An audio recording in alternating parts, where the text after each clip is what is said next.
আমার ডান সাইড থেকে একজন বলেছেন যে খেতে ফলাতে না পারলেও খামারে ফলিয়ে নেব। এই উত্তরটা আপনারা শুনবেন। আচ্ছা, আপনারা ভালো করে খেতে ফলাতে পারবেন কারা কারা? হাত তুলে দেখান। মায়েরা একটু হাত উঠবে, কিন্তু যারা খেতে ফলাতে পারবেন হাতটা তুলে রাখুন। আপনারা ক্ষেতটাকে পাহারা দিতে পারবেন তো? ওই গরু, ছাগল, কুকুর, ভেড়া না ফসলটা নষ্ট করে দেয়, সেটা পাহারা দিতে পারবেন তো? আপনারা ক্ষেতেটা পাহারা দেন, এটা মাথায় রাখবেন। 2021 নয়, ক্যানিংয়ের আমরা ক্ষেতটা পাহারা দিতে পারলেও হয়তো খামারটা পাহারা দিতে পারেনি বলে আমরা পরাস্ত হয়েছিলাম। এটা 2026, 2021-এ যেই জায়গাগুলোতে গ্যাপ ছিল সারা রাজ্যে সেই গ্যাপগুলোকে পূরণ করে আমরা ময়দানে নামবো। এতটুকু বলে রাখছি, আপনারা ক্ষেতটা পাহারা দিন, আমরা খামারটা বুঝে নেব, নিশ্চিন্তে থাকুন আপনারা। তাহলে খেতে প্রথম চটকাতেই তো প্রথম রাউন্ডেই হেরে যাচ্ছে। প্রথম রাউন্ডে 1-0 দিয়ে শুরু করছে, বুঝতে পারছেন? 1-0 দিয়ে শুরু করছে। দেখা যাবে এটা হচ্ছে এই খেতে না খামারে যে গল্প শোনাচ্ছে, এটা ওদের দলের কর্মীদের মনোবলকে একটু চাঙ্গা করার চেষ্টা করছে, আর কিছু নয়। কদিন আগে বলেছিল না যে ভাঙড়টাকেও আমার চাই, এটা বলার মানেটাই এটা বুঝতে হবে যে ভাঙড় শুধু লস করছে না, ভাঙড়ের সাথে সাথে দক্ষিণ 24 পরগনায় একাধিক সিট হারছে। সেই হারের ভয়ে কর্মীরা কাজ ছেড়ে দিচ্ছে, কর্মীদের সাহস জোগানোর জন্য ভাঙড়কে নাম নিয়ে বলছে। তাই আজকে ভাঙড়ে যারা বলছে খেতে ফলাতে পারবো না, খামারে ফলিয়ে নেব, তারা ভাঙড়ের কর্মীদের মনোবল চাঙ্গা করার জন্য কথা বলছে। আমি একটা কথা শুধু বলতে চাই, যারা খেতে ফলাবে তারা খামারেও ফলাতে ভালো করে জানে। দেখুন, 2021 সালে আপনারা স্রোতের বিপক্ষে গিয়েছিলেন তো ভাই? এখন গর্বের সাথে বলতে পারছেন তো যে না, আমরা ঠিক জায়গায় আছি? এটা আছেন তো? কারণ সারা রাজ্যের মানুষ দেখুন যেখানে অন্যায়, আজকে আস্তে আস্তে ফোন করেছিল মুম্বাই একটি ছেলেকে, মুর্শিদাবাদের একটি শ্রমিককে ছেনি আর হাতুড়ি দিয়ে মাথায় মেরে খুন করে দিয়েছে। ছবি পাঠিয়েছে, চাইলে আপনি দেখাতে পারবেন, দেখা যাবে না, এত ভয়ঙ্করভাবে মেরে দিয়েছে। তো ওদের লোকাল এমপি এমএলএ সবাইকে বলে কিচ্ছু কাজ হয়নি। মুর্শিদাবাদের লোক ফোন করছে কাকে? এর জোরে বলেন, ভাঙড়ের বিধায়ককে। অগরপুর, পুরুলিয়া অগরপুর থেকে গত রাত্রে আমার কাছে ফোন আসলো। আপনারা খেয়াল আছে, ওখানকার আদিবাসী দলিতদের উপরে অত্যাচার হয়েছিল, আমি পৌঁছে গিয়েছিলাম। যদি আমাকে 144-এর গল্প শুনিয়ে আটকে দিয়েছিল, কিন্তু সেখান থেকে গতকালকে ফোন এসেছে, ভাঙড়ের বিধায়ক বলছেন এর থেকে বড় পাওনার কি নেবেন আপনারা? আজকে সারা রাজ্যের মানুষ ভাঙড়কে ফলো করছে, ভাঙড় মডেলকে ফলো করছে। চারিদিক থেকে ডাক আসছে যে ভাইজান এখানে আসুন, এইবার এখান থেকেও পাস করাবো। শুধু আপনাদের খামচিহ্ন ভাঙড় থেকে যাবে না, এখান থেকেও যাবে। লড়াই করতে হবে।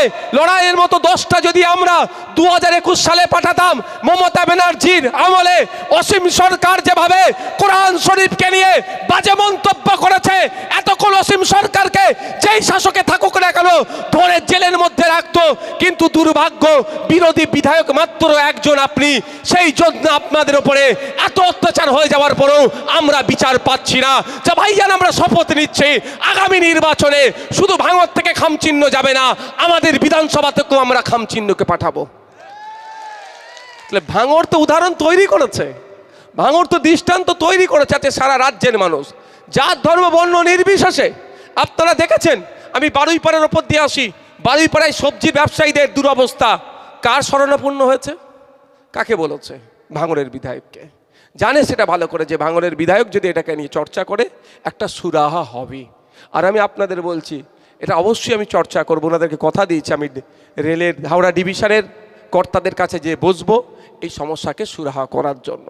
তো আপনাদের বললার বক্তব্য এটাই যে আজকে আপনারা যে বীজ বপন করেছেন 2021 সালে, তার সেটা আজকে গাছে পরিণত হয়ে গিয়েছে। সারা রাজ্যের মানুষ আজকে আপনাদেরকে ফলো করছে। তবে একটা কথা, গাছ কষ্ট করে গাছকে আগলে ধরে রাখলেন, ফল তো আমরাই খাবো ভাই, ফল খেতে হবে তো নাকি?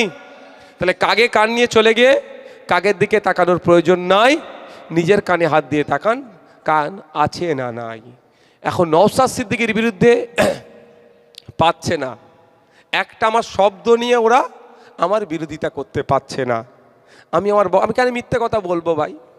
আমি কি পেটের জ্বালায় রাজনীতি করতে এসেছি নাকি, না রাজনীতি থেকে করে কামিয়ে খেতে এসেছি?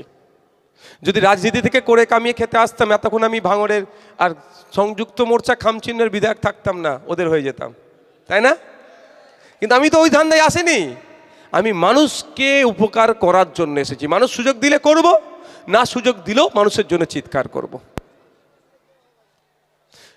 তবে আশা করছি 2026 সালে শুধু ভাঙড় নয়, রাজ্যের মানুষ আমাদেরকে সুযোগ দেবে। আমি আশা করছি দেবে। আমাদের কি লক্ষ্য? আমরা কেন পার্টিতে এসেছি? আপনার বাচ্চাটা স্কুলে যাচ্ছে, স্কুলে গিয়ে শুধু মিড ডে মিলটা খাচ্ছে আর চলে আসছে, জিজ্ঞাসা করেছেন পড়াশোনা কেমন হচ্ছে কি হচ্ছে না? এটা শুধু ভাঙড়ের মানুষের জন্য বলছি না, রাজ্যের মানুষের জন্য বলছি। মায়ের হাতে মমতা ব্যানার্জি, তৃণমূল কংগ্রেস 1000 টাকা দিচ্ছে, 1200 টাকা দিচ্ছে, যে হাতে, ওই হাতি মায়েদের সন্তানগুলোর ভবিষ্যৎ ধ্বংস মমতা ব্যানার্জি করছে। আমাদের লড়াইটা কোথা? আমাদের লড়াই হচ্ছে স্কুলে আপনি শিক্ষক দেন, আমাদের লড়াই স্কুলে চক দেন, ডাস্টার দেন, স্কুলে বাচ্চারা বসে টেবিল চেয়ার দেন, ওইগুলো স্কুলে দেবে না, তার বদলে কি করছে? খেলা মেলা করে হাজার হাজার কোটি টাকা উড়িয়ে দিচ্ছে। আচ্ছা, এখানে যারা আছেন কজনের সমর্থ আছে ভাই বলুন তো বেসরকারি স্কুলে আপনার ছেলেগুলোকে পড়াবেন? রাজ্যের মানুষ তো আর্থিকভাবে দুর্বল। রাজ্যের 50% মানুষ সরাসরি কৃষিকাজের সাথে যুক্ত, আর 70% পরোক্ষভাবে, 20% টোটাল জনসংখ্যার 70% প্রত্যক্ষ পরোক্ষভাবে যুক্ত। আর যারা সরাসরি কৃষিকাজে যুক্ত, মাস গেলে 8000 টাকার নিচে ইনকাম, দুটো সন্তান আমি ধরছি। প্রাইভেট স্কুলে দিলে 2000 টাকা মাসে খরচ আছে, 2 কত হলো? 4000 টাকা যদি বাচ্চার পিছনেই পড়াতে চলে যান, খাবেন কি? সঞ্চয় করবেন কি? এটা জামা কাপড় কিনবেন কি? তার ছেলের ভবিষ্যৎগুলো ধ্বংস হচ্ছে না? আমাদের লড়াইটা এখানেই, যে আপনি খেলা মেলা করে হাজার হাজার কোটি টাকা দেওয়ার প্রয়োজন নাই, স্কুলের টিচার দিন। এটা হচ্ছে আমাদের অপরাধ। শুভেন্দু অধিকারী কোনোদিন বলেছে দেখেছেন স্কুলের টিচার দরকার? কোনোদিন বলেছে? বলবে না ওরা। তাই মায়েদের বলবো 1000-1200 সাথে সাথে প্রশ্ন আপনাদের তুলতে হবে। 1000-1200 হচ্ছে হোক, কিন্তু আমাকে কি করতে হবে? আমার স্কুলের টিচার দিতে হবে। বাচ্চাগুলো যেখানে যাচ্ছে, নাহলে ধ্বংস হয়ে যাচ্ছে ভবিষ্যৎগুলো। আমাদের সাথে তো লড়াই কেন? আমাদেরকে এত তারা ডিস্টার্ব করছে কেন? এত হিংসা ছড়াচ্ছে কেন? আমাদের কথায় কি কোনো হিংসা হবে? এই ধরনের বক্তব্য আমরা দিই? আমাদের তো গঠনমূলক বক্তব্য। আমাদের বক্তব্য এটাই যে এখানে ডক্টর নাই কেন হসপিটালে, মেডিসিন নাই কেন, এক্সরে এখানে হচ্ছে না কেন? এটা এখানে হবে তো। এটাই হচ্ছে আমাদের অপরাধ হয়ে গেছে। কিন্তু সংবিধানের মৌলিক অধিকারের কথা যেখানে লিপিবদ্ধ আছে, সেখানে সরাসরিভাবে বলা আছে যে আপনি অসুস্থ, আপনাকে সুস্থ করে তোলার দায়িত্ব কার? সরকারের। তার পরিবর্তে কেন্দ্রের সরকার আর রাজ্য সরকার দুটো কার্ড ধরিয়ে দিয়েছে, একজন আয়ুষ্মান ভারত আর একজন স্বাস্থ্যসাথী। স্বাস্থ্যসাথীতে গত বছর পর্যন্ত 11,000 কোটি টাকা খরচ হয়েছে বলে দেখিয়েছে। তো 11,000 কোটি টাকার মধ্যে পানি আর দুধ কতটা আপনারা বলুন তো একটু? হ্যাঁ, বলে দুধে পানি মিশাই, আর তৃণমূল পানিতে দুধ মিশাই। তাহলে বলুন 11,000 কোটি টাকা চলে গেল, আর ওর থেকে ফিরে আসার জায়গা নেই। ওই 11,000 কোটি টাকা দিয়ে পশ্চিমবাংলায় 11টা জেলায় 11টা এইমস তৈরি করা যেত না? 11টা পিজি তৈরি করা যেত না? 11টা আরজিকর তৈরি করা যেত না? এটা ওদের সাথে আমাদের বিস্তর তফাৎ। এই যে আপনাদেরকে বলে দিচ্ছি, স্বাভাবিকভাবে আপনারা প্রশ্ন করবেন, একটা আরজিকর তৈরি হলে অন্তত 100 বছর তো পরিষেবা পাবো। এই 11,000 কোটি টাকা চলে গেলে এর থেকে আর কোনো পরিশেষ গণ চলে গেল, আর ফিরে আসার জায়গা নেই। কিন্তু ওই 11,000 কোটি টাকা দিয়ে 11টা যদি আরজিকর তৈরি করতাম আমরা 11টা জেলাতে, তাহলে আগামী যুগ যুগ ধরে ওর থেকে আমরা পরিষেবা পেতাম। তাই তৃণমূলের সাথে আমাদের এখানেই পার্থক্য, এখানেই লড়াইটা কোথাও আপনাদের বুঝতে হবে। এই লড়াইয়ে পেরে উঠতে পারছে না, ওরা আমাদের সম্পর্কে মিথ্যাচার করছে দুটো বিষয়ে। একটা হচ্ছে যেখানে আইএসএফ ভোট দেবে, ভোট কেটে বিজেপির সুবিধা হবে। আমি আপনাদের বলি, আমি রাজ্যের বিভিন্ন জায়গায় গিয়ে বলি, আইএসএফকে ভোট দিলে বিজেপির ভোট খেতে সুবিধা হবে না। মানুষ যদি আইএসএফকে ভোট দেয়, দিকে দিকে ভাঙড় তৈরি হবে। ভাঙড়ের মানুষ আইএসএফকে ভোট দিয়েছিল, ভাঙড় তৈরি হয়েছে, বিধায়ক তৈরি হয়েছে। তাই রাজ্যের মানুষ যদি ভোট দেয়, দিকে দিকে ভাঙড় তৈরি হবে। তারপরেও বলছি, এখানে চ্যালেঞ্জটা নয়, অন্য জায়গার জন্য আমি চ্যালেঞ্জ দিয়ে আসি। কি চ্যালেঞ্জ? একদিকে মমতা ব্যানার্জি সই করবেন, অপরদিকে আব্বাস ভাইজান সই করবে। তৃণমূলের প্রতিষ্ঠাতা মমতা ব্যানার্জি, আইএসএফের প্রতিষ্ঠাতা আব্বাস ভাইজান আমাদের। তো আব্বাস ভাইজান লিখবে, যেখানে যেখানে আইএসএফ প্রার্থী দেবে, ভোট কেটে যদি বিজেপি চলে আসে, আইএসএফ সমস্ত দায়ভার নেবে, তৃণমূল যা শাস্তি দেবে মাথা পেতে মেনে নেবে। সাথে সাথে ওই লেখার পাশেই মমতা ব্যানার্জিকে লিখতে হবে, যেখানে যেখানে তৃণমূল প্রার্থী দেবে, ভোট কেটে যদি বিজেপি আসে, দায়ভার তৃণমূলকে নিতে হবে, আর আইএসএফ যা শাস্তি দেবে তৃণমূলকেও মাথা পেতে মেনে নিতে হবে। তাহলে দুধকে দুধ, পানিকে পানি হয়ে যাবে। আমরা ভোট প্রার্থী দিলে, ভোট কেটে যদি বিজেপি আসে, তৃণমূল যা শাস্তি দেবে মেনে নেব। ওই গাছের পা উপরে তুলে দেবে, মাথা নিচে থাকবে। গাছের দেয়াল টাঙিয়ে মাথা নিচের দিকে, পা উপর দিকে, যত ইচ্ছা মারবে তৃণমূল, মার খাবো আমি নওশাদ সিদ্দিকী। সেই এগ্রিমেন্ট হবে। কিন্তু ওই এগ্রিমেন্টও মমতা ব্যানার্জিকে সই করতে হবে।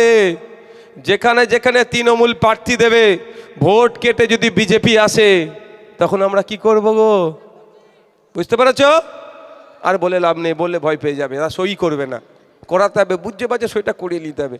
2021-এর আগে থেকে মার খাচ্ছে, 19 থেকে। সেই দেখো না কি খেয়াল আছে, কাজ দিয়া। আমি যাব কাজ দিয়াতে, খুব তাড়াতাড়ি যাব। যার উপর অত্যাচার হচ্ছিল তার বাড়ি খেতে যাব। তার মায়ের একটু শরীরটা অসুস্থ, তার মাকে দেখতে যাব। খেতে যাব না, তার মাকে দেখতে যাব। আমি যাব, বলে যাচ্ছি। দেখি কে কে আমাকে রাস্তায় আটকায়, দেখি একটু। যত ভাঙড়ে কেন, ভাঙড়ে হিংসা লাগাতে চাইছো? ভাঙড়ে তৃণমূলকে দিয়ে, ভাঙড়ে আইএসএফকে হিংসা লাগাতে চাইছো। এই তো রক্তদান শিবির করে আসলাম। কোথায় ওটা? খড়গাছি। তখন আটকাতে পারতো তো। ও হিংসা ওখানে করবে না, হিংসা এখানে করবে তুমি না। ভাঙড়ের মানুষকে বোকা পেয়েছো তুমি। ভাঙড়ে তৃণমূল আইএসএফের মধ্যে কেন লড়াই করবে? যাক, কি প্রসঙ্গ ক্রমে বলছিলাম।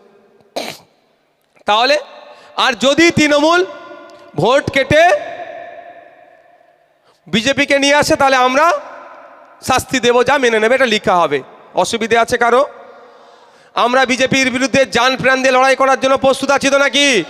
প্রয়োজনে জীবন দেবো, বিজেপিকে আটকানোর জন্য লড়াই করবো তো নাকি? তাহলে আমাদের এগ্রিমেন্ট করতে কোনো অসুবিধে আছে? আমাদের অসুবিধা নাই। তবে একটুখানি বলবো, বাড় খেয়ে মমতা ব্যানার্জিকে কেউ না বলে দিদি নওশাদ সিদ্দিকীর সাথে এগ্রিমেন্ট করে নেন।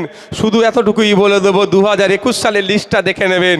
77টা সিট পেয়েছিল, ওইখানে ভোট কেটে, কাদের ভোট কেটে বিজেপি এসেছিল, এই তথ্যটা একটু তুলে রেখো। আর আগের দিনে বলেছিলাম কি কাঁচা কঞ্চির বিষয়, একটু তাদের গায়ে লেগেছে, আমি কঞ্চিতে আর যাবো না। শুধু তথ্যটা তুলে রেখে দিও। আমি আপনাদের বলছি, ওরা এগ্রিমেন্ট করবে না। কারণ ওরা ভালো করে জানে, এই কয়লা চোর, জানো তো কে কয়লা চোর? শুধু নোটোরিয়াস ক্রিমিনাল নয়, কয়লা চুরির অভিযোগ আছে। ওই কয়লা চোর থেকে শুরু করে গরু চোর, বালি চোর, এখন তো সব চুরি করতে করতে মৃত মানুষের চোখও ওরা চুরি করে নিয়েছে। মৃত মানুষের চোখ চুরি করে নিল বারাসাতে। তড়িঘড়ি টাকা ধামাচাপা দেওয়ার জন্য একজনকে চাকরি দিয়ে দিল, কিন্তু তদন্ত এখনো হলো না যে কে চুরিটা করেছে। চুরি করলে দেখা যাবে তৃণমূলের কোনো নেতার ভাই ভাইপো চুরি করেছে। এটা 2021 সালে 77টা সিট পেয়েছিল বিজেপি। কারা কারা ভোট কেটে গিফট করেছিল সেটা আমরা ভালো করে জানি। তো এখন ওরা যদি এগ্রিমেন্টে সই করে, তাহলে ওই দুটো জিনিস হবে। তাহলে ভোটের কাউন্টিং যেদিন শেষ হবে, তাহলে বুঝতে পারবে কি হবে।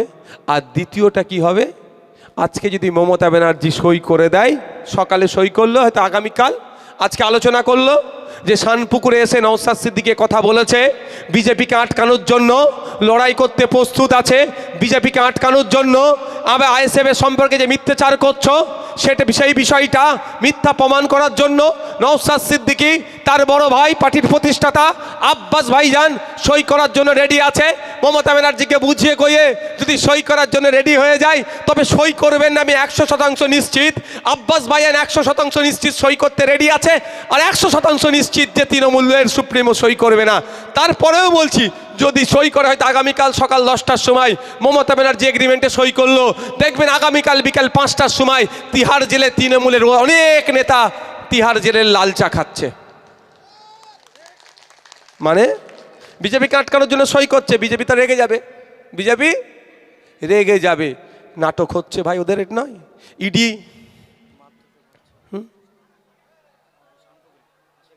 তো সেখানে আমাদের নেতৃত্ব কি আছে? তাহলে কথা বলো, মানে কি হচ্ছে ওটা ওর নেতৃত্ব নিয়ে, ঠিক আছে। এই রক্তদান শিবিরে আসতে গেলেও বাধার সম্মুখীন হতে হচ্ছে। এরা এরা মানুষের রূপ নিয়ে কি সৃষ্টিকর্তাই ভালো জানে এদেরকে। এই রক্তদান শিবিরে আসছে, সেখানেও ডিস্টার্ব। যাক।